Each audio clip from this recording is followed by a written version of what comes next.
Did you have a nice drive? What are you talking about?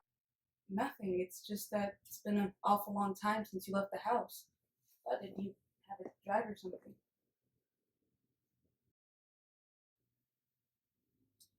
You know, I've been thinking it's been a long time since we had a one-on-one personal chat, about the future and everything. I just don't want you to worry about if I sell the house. You are not going to sell the house, Blanche. My father bought this house, and he bought it for me. You don't like to remember that, do you? No, you've forgotten, Jane, haven't you? And you're wrong, okay? Father died before we ever saw this house.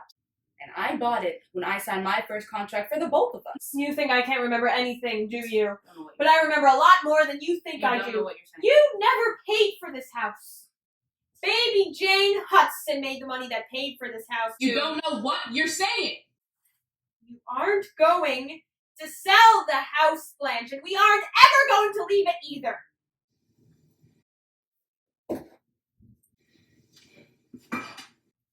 Jane!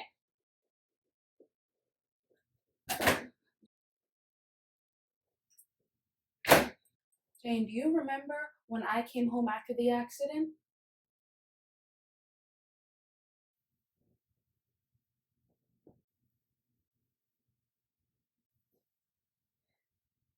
You said we wouldn't ever have to talk about that again, Blanche. You promised.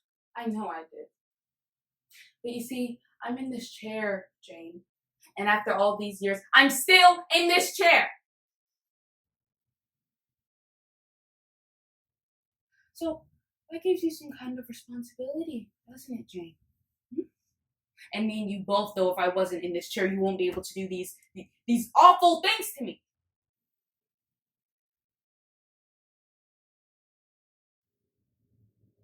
But you are, Blanche. You are in that chair. You don't know what you're talking about. No, you just said it yourself. So, tell me, what are these awful things I'm supposed to be doing to you?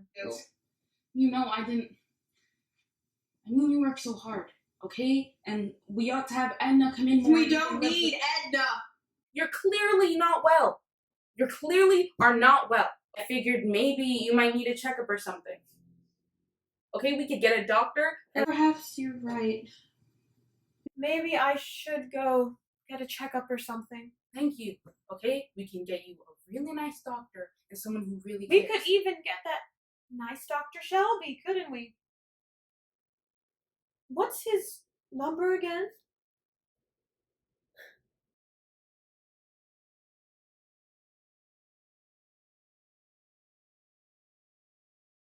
It's not me who needs a doctor, Blanche.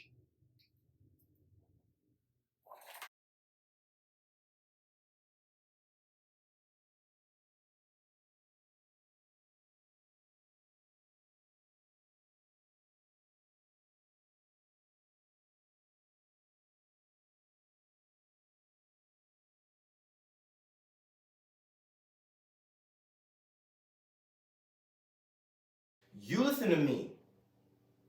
You say you don't want to tell me how to live my life. So what do you think you've been doing? You tell me what rights I've got or haven't got and what I owe you for what you've done for me? Let me tell you something. I owe you nothing. If you carried that bag a million miles, you were doing what you were supposed to do. Because you brought me into this world. And from that day, you owed me everything you could ever do for me, like I'll owe my son if I ever have another. But you don't own me. You can't tell me when or where I'm out of line, or try to make me live my life according to your rules. You don't even know what I am, Dad. You don't know who I am. You don't know what I feel, how I act. And even if I tried to explain it to you, you'll never understand. You are 30 years older than I am.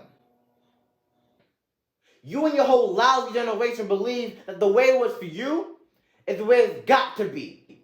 And not until your whole generation has laid down and died with a dead weight of you be off our backs. You've got to get off my back.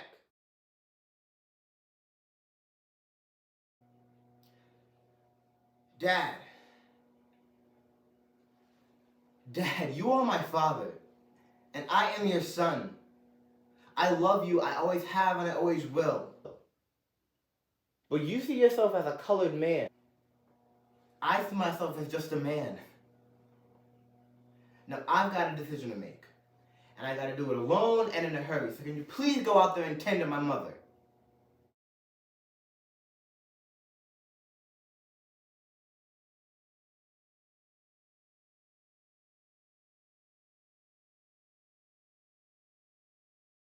It wasn't him, Charlie. It was you. Remember that night in the garden?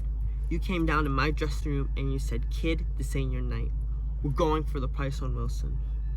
This ain't your night. My night? I could have taken Wilson apart. So what happens?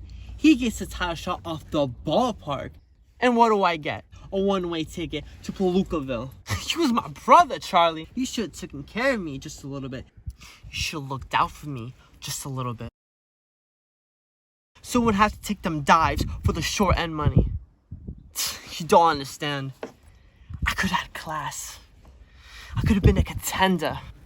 I could have been somebody instead of a bum, which is what I am. And let's face it, it was you, Charlie.